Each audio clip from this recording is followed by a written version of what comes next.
I'm continuing this series of recordings, and there's a lot of variety here. There's poems and there's prose and there's articles, and most of everything I've done has been published, and I'm continuing to do that.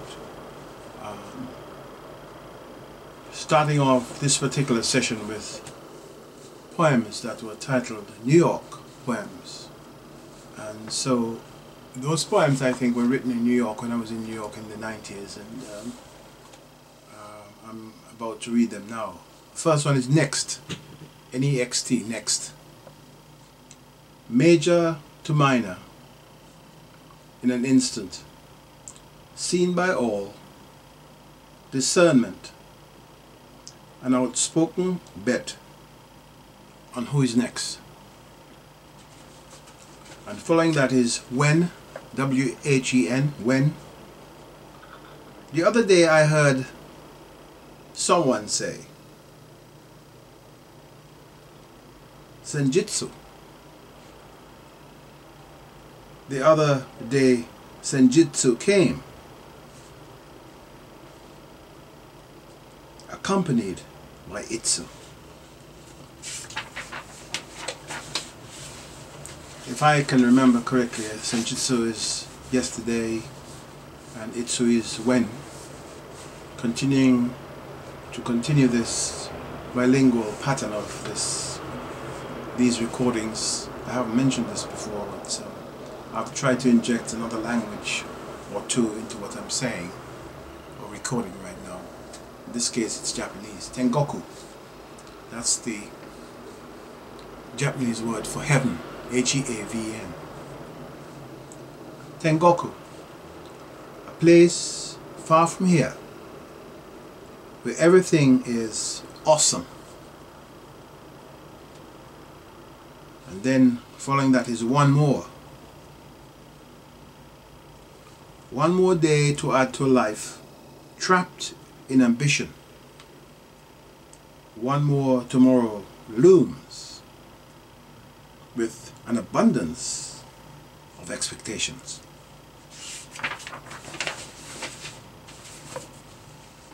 Rehab, R-E-H-A-B. Traffic lights, no lanes, fast.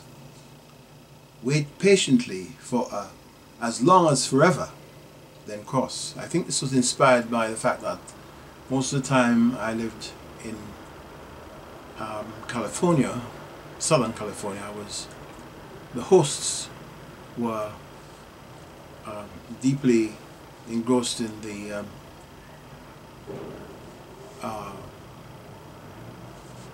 alcoholic scene, and I picked up a lot of things from that, and it certainly made me a new person as a result of that information. Immortal, where sympathy lies, buried deep, deeper than 6 feet. Extra time is required to excavate it. Racing on optimism, the temperature drops from 80 to 60. Winter reactions surfaced. Streets nearly deserted accommodate footsteps of a man profiting from optimism. Unity, anyone, everyone, someone collaborated, and unity won. Heaven, a place far from here where everything is awesome.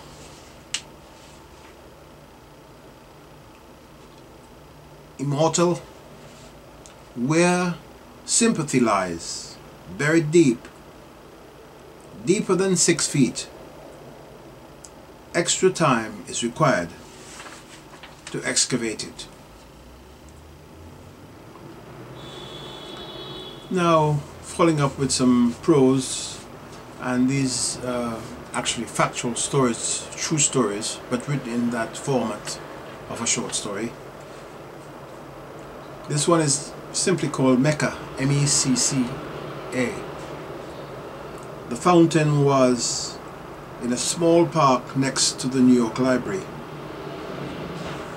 In early fall, he met her there. She was sitting on the rim of a fountain with her back to him and her head bowed. He sensed she was approachable. He hated cigarettes and surmised, like him, she was a non-smoker. He boldly asked her rather what fountain was in her language, and she raised her head and automatically replied, Hunsui.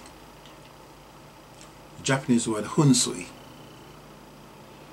After she told him her name and she his, he said, I have mail to collect on the 15th floor at an Empire State Building. You can accompany me there if you have time. She consented. After she suggested they walk through the Central Park and after to her apartment nearby. For the remaining few days, they participated in mutual activities. 2 months on, he is sitting on a bench in Port Authority on 8th Avenue and 41st Street, 3 blocks from the fountain. He has an idea. A new description springs to mind in the form of hope. What is fountain will now be referred to as Mecca. And this next one is aptly titled Penthouse. It was late spring when he moved into a Christian mission for the displaced, drug and alcohol related. He told the chaplains that he was a one-eyed man in the land of the blind, seeking spiritual growth. The chaplains waived the rules and allowed him to reside at the mission indefinitely. The 3rd floor, the larger, accommodated transients and a few residents. The penthouse, a small annex, had the same mix. He ended up in the penthouse. He didn't know why this annex was given this name. He assumed it had something to do with it being on the 3rd floor of the building, the top floor. I'm closing out this session before I close up with music, a poem entitled, or titled rather, More Oranges. If I could live my life again, I would make changes. Eat more grapefruit and fewer oranges. And let me close out this particular session with some music as promised. And the kind of mood that is above and underneath me right now is very much like May. It is early May, and the total number of cards received so far for the celebratory holiday in early May has been 1, and I've sent out a few in return. But yeah, I'm very grateful here. I'm very grateful here to Rachel Goldstein for reminding me about that sort of thing, because time slips by, and today is January 5th. 2006. It's a Thursday, continuing this series of Bible-focused recordings here at Node in Chiyoda, Tokyo, supervised by skillful hands of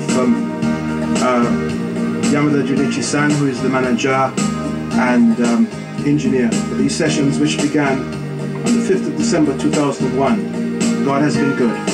Today's session, Rose. In Japanese, it's O Kami, taken from the book of Jude. Reading from verse 4. For certain men whose condemnation was written about long ago have secretly slipped in among you. They are godless men who change the grace of our God into a license for immorality and deny Jesus Christ, our only sovereign and Lord.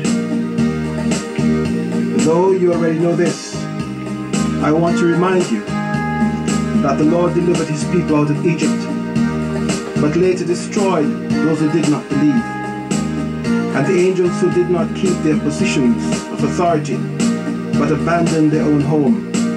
These he has kept in darkness, bound with everlasting chains for judgment on the great day. In a similar way, Sodom and Gomorrah and the surrounding towns gave themselves up to sexual immorality and perversion. They serve as an example of those who suffer the punishment of eternal fire. In the very same way, these... Thank you. Start.